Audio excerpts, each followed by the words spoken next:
854 BC. Some 68 years after the northern kingdom had divided from the southern kingdom of Judah and became the northern 10 tribes of Israel. This, of course, you remember, was done under the reign of Jeroboam, who came back after some time, after the reign of Saul, the reign of King David, and the reign of King Solomon. After King Solomon's death, his son Rehoboam actually had a feud with the northern tribes and disagreed with them on how the government should be run and the taxation that was going to take place. And so Jeroboam took the 10 tribes away and formed the new northern 10 tribes of Israel. This was 68 years have gone by since that happened. You think about 68 years ago, how long that would ago, back in the 1950s, maybe, to give you some correlation of time. The Syrians to the north and east of Israel was a nation that had become somewhat powerful, and they had mounted several attacks against Israel on and off. And however, they were not successful in most cases. They suffered defeat. But they did have some small successes when they did attack a city and take away the loot, and they were able to carry away some prisoners as captives. Even though there was some sort of an agreement, an arrangement between the two countries, they still were at war with one another, and they still are today. I heard this week that Israel sent rocket attack against Syria. And I can't believe that's in the news, and this has been going on since 854 BC. They've been fighting that long. You'd think they would get enough of it, wouldn't you? But they carried away the loot and the prisoners who became slaves, and like Moab to their east, they used slaves to build cities and monuments. And I was reading about this morning about the Moabite stone that was not having anything to do with this story, but it's to the east of the Jordan River where the Moabites were, and they found this stone in like 1850, and it was a Moabite stone. I think it's in the Louvre Museum. Now, I may have seen it, but I don't remember specifically seeing it, which talked about so-and-so took the armies of Israel and defeated them, and I took 3 of their cities, and we carried away the bounty as like it was dust, and handfuls of dust, and we carried away prisoners, and we used those prisoners. He actually stated in that Moabite stone that he used those prisoners to build these great monuments in the Moabite cities. As we proceed, I want to focus in on a specific story, and it is about one of these captives who was a slave. And I would like to turn our attention to her. It's a young lady. I don't know how old she was. They call her a little maid. So I'm thinking she's in her late teens, maybe early 20s. And she was one that was carried away. Now, my heart goes out to this in this story to the parents who lost a child by an invading force. Now, whether they were killed, we don't know. Whether they went their lifetime not knowing what happened to their child, I don't know. We don't know. The story doesn't tell us. But the story's in 2 Kings, the 5th chapter. I'd like for you to turn there. And this is the story. And as we go through this, I identified 8 characters. Now, I want you to think about a movie. You're about to watch a movie, and you are going to look for these 8 characters, or maybe a play. And they're going to come out one by one, and each one of them is going to play a role in the conversion of a Syrian, as I call him, and how each of these were perhaps somehow divinely inspired, directed, and led to fulfill the will of God in the life of this Gentile man. In chapter 5, in 2 Kings chapter 5 and verse 1, and Naaman, captain of the host of the king of Assyria, was a great man with his master and honorable, because by him the Lord had given him deliverance or victory unto Syria. And he was also a mighty man of valor. He was highly esteemed. I wrote here in my notes that he was like a general in the army, and I would have maybe compare him to someone like, maybe not Eisenhower, but someone like MacArthur or Patton or General Montgomery in World War II. I mean, he was very famous because he was a mighty man of valor. He brought victories to the Syrians, but he had military character. He was successful, and he was rich, very rich. But it tells us here in verse 1, but he was a leper. Now, I don't know if through all of his campaigns he contracted leprosy. They say leprosy is very difficult to contract. It has to be over an extended period of time. Most people are, their defenses are up enough to where they would never get leprosy, but in squalid environments and squalid nations where the ability to fight off diseases is very low, that people can, through some sort of contact, obtain or get leprosy, and that's exactly what happened to him. I don't know whether he had it from birth. The next verse tells us that he had a wife, and I like to think that they got married, and it was some point in his campaign that he contracted leprosy, and otherwise I don't know if he would have been a candidate, for a marriage, or thought he could marry someone having this disease. Look at verse 2. And the Syrian had gone out by companies and had brought away captives out of the land of Israel, a little maid. We don't even know her name, but she was a little Hebrew child, and she waited on Naaman's wife, so she was a slave. Now, I wrote here, what was her future?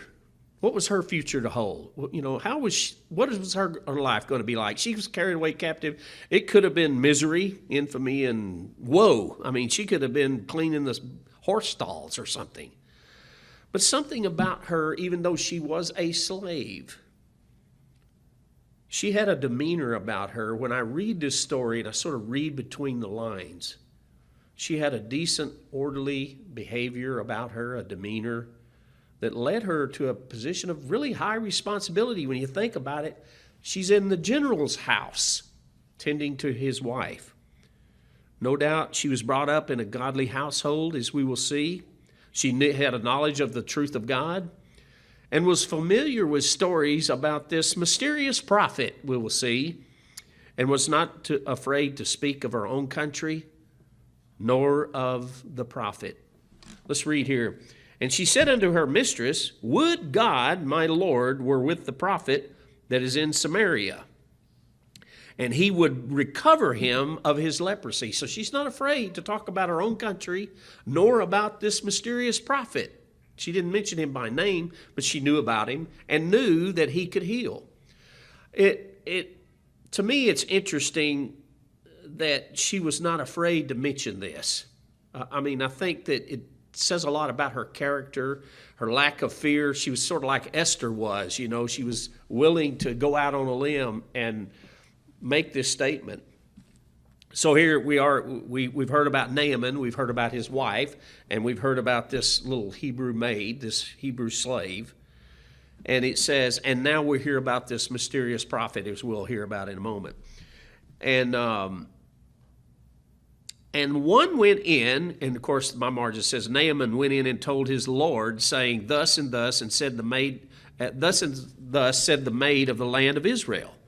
So we introduce the next character here, and the king of Syria. It tells us here, in history, we know that this is Ben-Hadad the third. There were several Ben-Hadads from Syria, the first, second, and third, each of which had campaigns against Israel. The first actually succeeded in taking some of the cities of Israel and destroying them.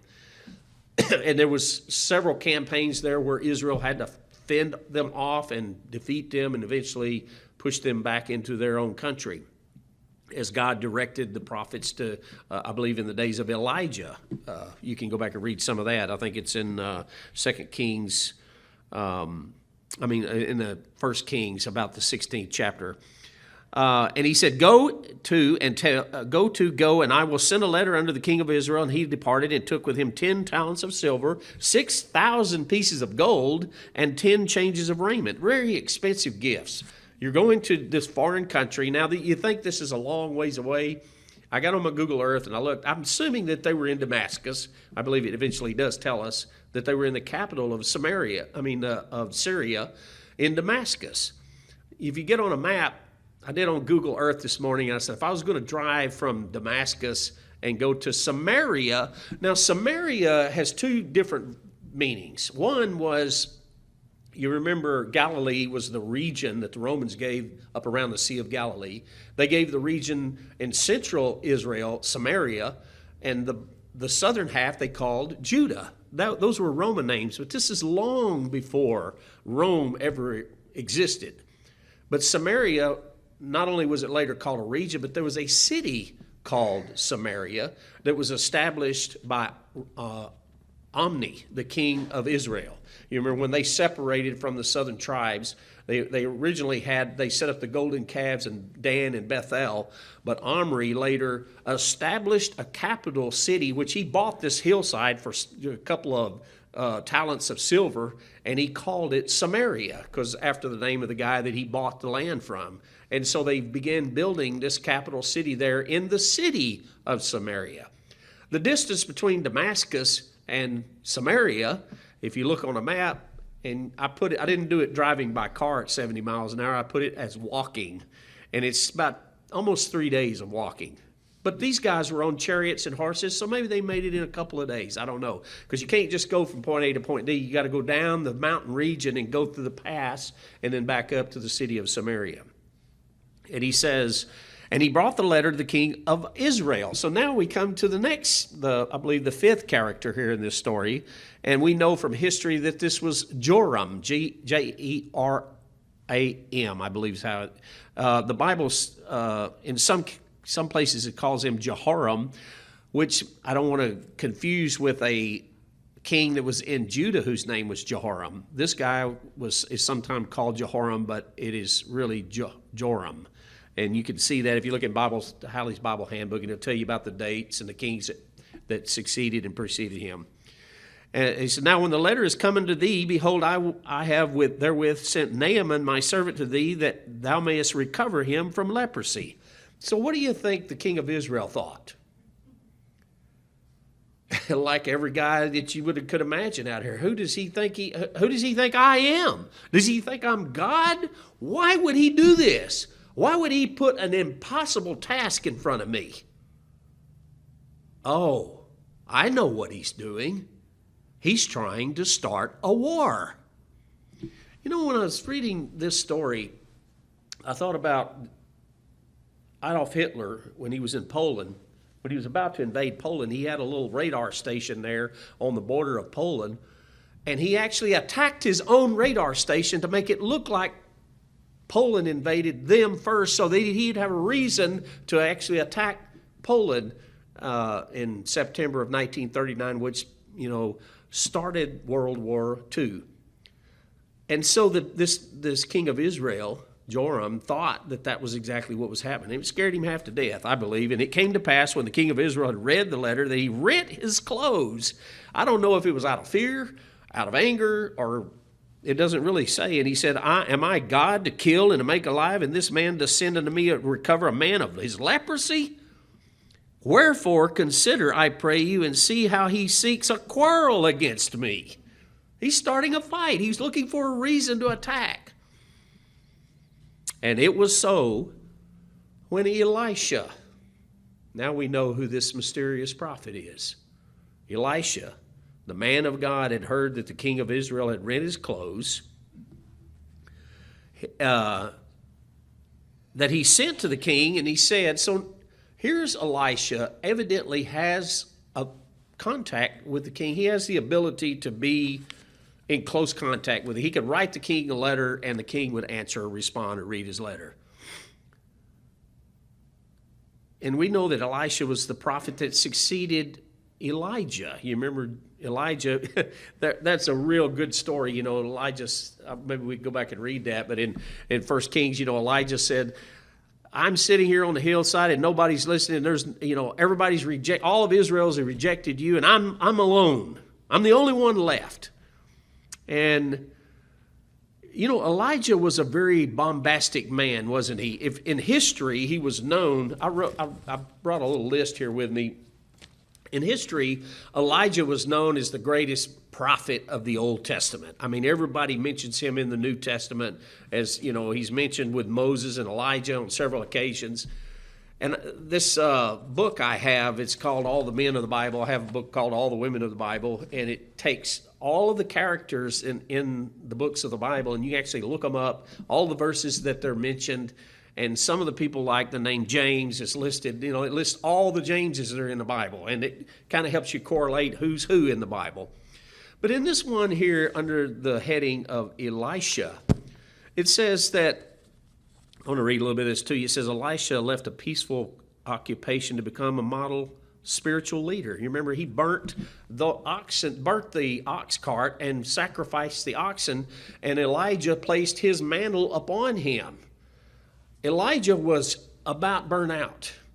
I mean, he was completely at the end of his rope, and God said, go anoint this king in Syria, by the way, and go anoint this other king in Israel, and place your responsibility upon Elisha.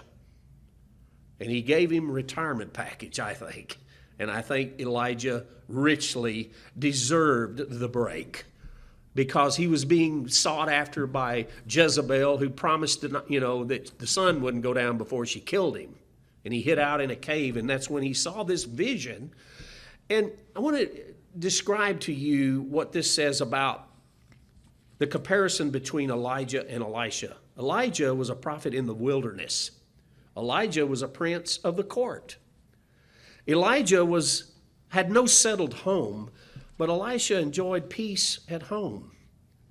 Elijah was known for his maybe long hair and shaggy mantle, but Elisha had a staff and bald head. I don't know how they know that. I don't remember reading that, but maybe I need to go back and look that up. Elijah was mainly prophetical, and Elisha's work was mainly miraculous. He was given a double portion of God's Holy Spirit and did more miracles than the great Elijah did. And the commentaries recognize that. He did far more miracles. Elijah's ministry was one of stern denunciation. And Elijah's task was teaching and winning. He had a different approach. Elijah was a rebuker of kings. He was not afraid. He was like John the Baptist or Isaiah or Jeremiah. He was not afraid he didn't mince words. But Elisha was a friend and an admirer. Elijah was a messenger of vengeance, and Elijah a messenger of mercy. They had different tactics. They had different personalities. And Elijah represented exclusiveness, and Elijah stood for comprehension. And Elijah was fierce, fiery, and energetic. And I didn't reprint the other page, but it talks about Elisha was more calm and easygoing fellow. There was a great contrast between the two. One had a role to warn the nation, warn the kings, but the other was more of one that brought about conversion. And I think it's appropriate that he would be involved in this story here. Let's see, where were we? Down in verse, he brought the letter. Okay, let me get down here to verse 8. That's where I'm at. And it was so when Elisha, the man of God, had heard that the king of Israel rent his clothes, and he sent to the king, saying, Wherefore hast thou rent your clothes? Let him come now to me, and he shall know that there is a prophet in Israel. Boy, what scripture rings out in your mind when you read that? You remember, I think it's Ezekiel 33. You know what it says? They hear you preaching by the wall, and they listen to you in the court, but they won't do what you tell them to do. They won't obey your voice. And he says in Ezekiel there, he says, and when it come to pass, and it will come to pass, they will know that a prophet had been among them. That's almost identical what I hear in this verse when I read this.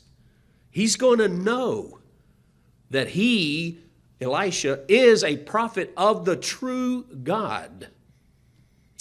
And the Naaman came with his horses and with his chariot, and had stood at the door of the house of Elijah. So now this great general with his great state and his entourage with his pomp and ceremony, come rattling up there to the little humble house of Elisha. And guess what? If a general came to Tyler, Texas, what do you think they would expect? Do you think they would expect a reception, a receiving party? Would they expect, the accolades and the announcements and maybe bands playing and crowds cheering? And wow, look at this great general that's come to see us. And Naaman came with his horses and chariots and stood at the door of the house of Elisha. And Elisha didn't even come to the door. I mean, you talk about sort of insulting. This guy was expecting someone to come out to meet him. Look what he says. And he sent a messenger unto him. That's the seventh character in this plot, in this saga here. A messenger. We don't know his name. And he tells him, go and wash in Jordan 7 times, and your flesh shall come up again to thee, and you shall be clean. And Naaman was wroth. Boy, he was angry. Where's the wet? The guy won't even come out and talk to me. And he went away, and behold, he thought he would surely come out to me and stand here. He will come out to me. I would like to read it that way. And he's going to stand here before me and call on the name of the Lord his God and strike his hand over the place and recover the leper. So, in other words, it's got to be a big deal. It's got to be a display. We've got to do something, and we've got to scream out loud. We've got to shout to the person and demand that he be healed, and make a big display of it. You remember when Elijah said the prayer on the mountainside? Remember when the prophets of Baal, they were out there and they had their sacrifices, and they were all shouting and screaming and all of that. And at the end of the day, he had a little small, like 11-second prayer, very quietly to God. And God heard his prayer. And down from heaven came the fire that leapt up the stones and the sacrifices. Remember that? Something very similar here happens, and you have to ask the question, why? Why did Elijah not come to the door? Or Elisha, I should say. Why didn't he come and show him some respect? After you read the story, you realize it's because God is not for sale. No amount of money, no amount of position, no amount of popularity can buy what God has to give. And in this case, healing a man of leprosy, which was almost a lifetime curse. And so we come to the very end of this story here. Let's see here, down in, where was I in verse? Oh, I'm on the wrong side of the page here. And God, in the name of the Lord your God, and strike his hand over the place and recover the leper. Are not Abana and Pharpar, rivers in Damascus, better than all the waters of Israel? In other words, you're telling me to go down into this insignificant river, the Jordan River. The rivers in Syria are greater and more powerful than these insignificant rivers here, the Jordan River. He's insulting him. He's saying, you live in this squalid little place here, a little bitty creek here you call a river, and we have these great rivers. Why couldn't you just have told me to dip in one of those rivers? May I not wash in them and be clean? So he turned and went away in a rage, and enters the final characters. It's funny to me how the lowliest of characters in these stories always seem to be the ones that carry the greatest weight. The little maid, the messenger of Elisha, and now the messengers of Naaman. Look what they say. And his servants came near and spake unto him and said, my father, If the prophet had bid thee do some great thing, go jump off the top of a mountain and land in a pile of hay, go climb Mount Everest, go down to the River Jordan and go on a safari all the way to Nineveh and back, go down to Egypt and make your way back across the Red Sea and come back, you would have done it. He was a man of ambition. He was a man that was not afraid of a big challenge. This almost seemed too simple for him. And he didn't expect anything to happen, I don't believe. You would have done it. How much rather then when he says to thee, wash and be clean. Now that term there means a lot to me, and I know it does to you, to wash and be clean. That's all Jesus was asking in his public ministry of people. To wash and be clean, to repent and ask God's forgiveness of your sin. And that's what he's asking Naaman to do here. And in some ways, I guess, you could consider it a form of baptism. Look what happens. Then went he down and dipped himself 7 times in the Jordan, according to the saying of the man of God. And his flesh came again like unto the flesh of a little child, and he was clean. I like to look at that scene there for a moment and see that man standing there on the bank of this little insignificant river and the water dripping out of his eyes. You know, when you dip yourself in water 7 times, you're saturated and it's in your eyes. And as he began to somehow wipe the water out of his eyes and look down, and it became clear that his skin was healed. Not only did it wash him of his leprosy, but it cleansed also his heart. Because we see a different man. We see a different man. And he returned to the man of God, and with all of his company, he came and stood before him, and he said, behold, now I know that there is no God in all the earth but in Israel. You talk about a change of heart. The pride's gone now. The pomp and the ceremony's gone. I've been healed. Now, therefore, I pray thee, take a blessing from me. And he tried to offer Elisha, some money to the servant. Let me give you something. And they refused. It's not for sale. It's freely you receive, freely you give. The man actually wanted to buy 2 donkeys so that he could scoop up some of the dirt in Israel and put it on those donkeys and take it back with him. He felt that strongly about Israel, and he asked Elijah's forgiveness that when I go into these pagan gods, my king will bow down and I have to bow down beside him. Would you forgive me for that? And Elisha said, it's okay. Don't worry about it. And he gave him a license because he knew that in his own heart that he was a converted man. I love this story. I love what happens when God changes the heart of a human being. And I had a whole other sermon here I wanted to preach to you, but I'm running out of time.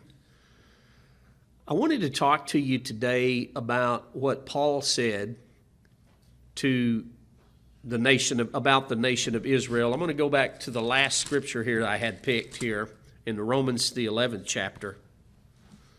Romans 11.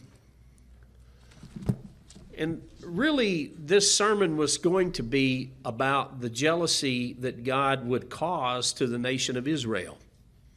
How that he would use the Gentiles to make the people of Israel jealous. And you remember Paul in Romans the 10th chapter, he talks about that. He says, and throughout the Bible, he said, I was known of a people that sought me not.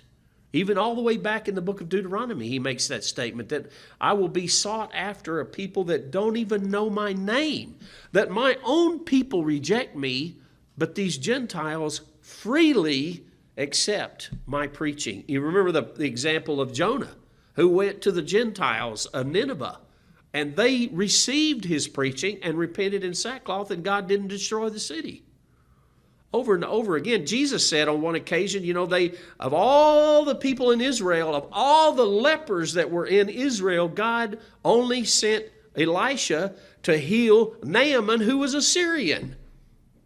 Jesus was telling them that these Gentile nations have accepted God and you have rejected him. And it should have rattled their cage enough to cause them to be jealous for God once again, except the Pharisees were so rebellious and against Jesus that they refused to do so. I want to read here the last of this. Romans 11, chapter verse 1. He says, I say then, has God cast away his people? God forbid, for I am an Israelite of the seed of Abraham, of the tribe of Benjamin. God has not cast away his people, which he foreknew. Wot ye not that the scripture has said of Elijah, how he makes intercession to God against Israel, saying, Lord, they have killed the prophets and digged down the altars, and I am alone. I'm left alone, and they seek my life. That's what I was mentioning to you earlier. But what was the answer of God unto him? I have reserved unto me 7,000 men, which have not bowed the knee to Baal, the image of Baal. Even so, then, at this present time, also there is a remnant according to grace. There are still people out there that believe in the true God and in the truth of God. Verse 7, what then? Israel has not obtained that which he seeks for, but the election have obtained it, and the rest were blinded. I can't tell you how many conversations I've had about this, especially when someone dies and they ask me the question, is that person going to go to heaven or are they going to be saved? And the answer I've had to tell people is, for the most part, the vast majority of the people are blinded by Satan and by the sins of this world. But there is coming a time when they're going to be given an opportunity at salvation. He says, according to the written, God has not given them the spirit of slumber, or has given them the spirit of slumber, eyes that they should not see, ears that they should not hear, and unto this day. And David said, let their table be a snare and a trap and a stumbling block and a recompense unto them. Let their eyes be darkened, that they may not see, and bow down their back always. Out of rebellion, out of disgust, out of hatred for God's word, God's people. Just total blindness. It talks about that veil that's over the minds and hearts of all people. Paul said even unto this day, even during his day. I don't want to get down here to verse 14. If by any means I may provoke to jealousy them which are my flesh, and might save some of them. Somebody asked me one time, what would you like to have on your gravestone? I said, well, I guess my name, my birth date. But after I thought about it a little while, I said, I would like to have someone write on there, I saved some of them. That'd be the highest honor. Like Paul here. For if the casting away of them be the reconciling of the world, God cast away Israel. He sent Paul to the Gentiles. And he says, if the casting away of them be the reconciling of the world, what shall the receiving of them but life from the dead? For if the first fruit be holy, the lump is holy, and the branches, the root is holy, and also the branches. Israel was holy when they were called. God said, you will be my kingdom of priests, and he called them a holy people. And if some of the branches were broken off, which they were, and thou being a wild olive tree, speaking of the Gentiles, were grafted in among them, he's preaching to Gentile people in Corinth and Galatia and all over Asia Minor there. And them partake us of the root and the fatness of olive tree, boast not against the branches. He's telling them, don't be so high and mighty that you see the fall of Israel and you're converted. Be careful. Those are still God's people, and there are promises that were made of Israel, and they still exist today. Down in verse 19, thou wilt say then the branches are broken off that I might be grafted in. Well, because of unbelief they were broken off, and that you stand by faith. Be not high-minded, but be afraid. But fear. For if God spared not the natural branches, take heed lest also he spare not you. Don't get so high and mighty that you reject the Jewish people, you reject the nation of Israel. Verse 24, for if thou wert cut out of an olive tree which was wild by nature and were grafted contrary to nature into the good olive tree, how much more shall these which be the natural branches be grafted into their own olive tree? Does that tell you that there's coming a time when Israel will be grafted back into this tree, this holy, righteous tree?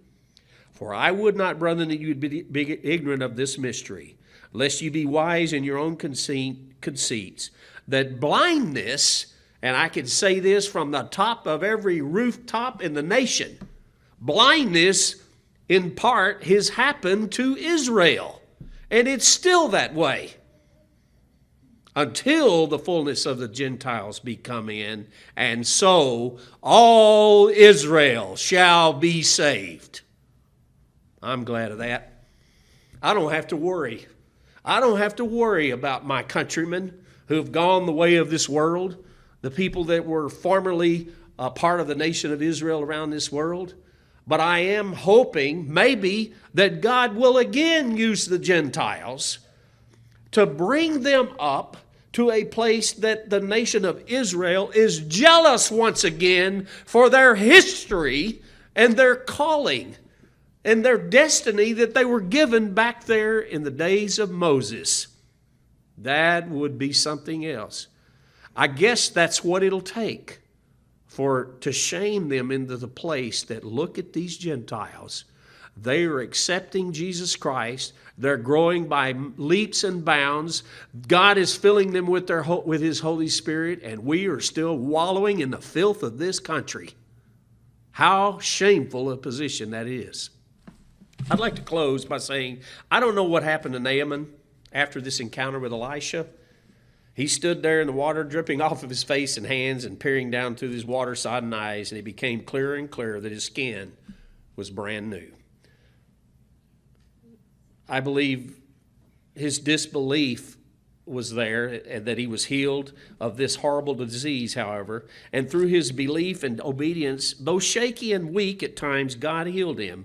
But dipping under the water almost as a sign of baptism of sorts, God washed away this horrific disease, but also washed away his rebellious heart. Naaman was a different man. He was washed. He was clean. I like to think that he returned home to his sweet wife, who with astonishment in her eyes couldn't believe that her husband was clean of this awful disease. How many times did he talk to his neighbors and his friends and his fellow military personnel and tell them the story of the conversion of this Syrian? And how many of them desired to do the same? Why couldn't this happen to those in the house of Israel before it was too late? Maybe through the jealousy God will bring about the repentance once again of his people by those who were not his people.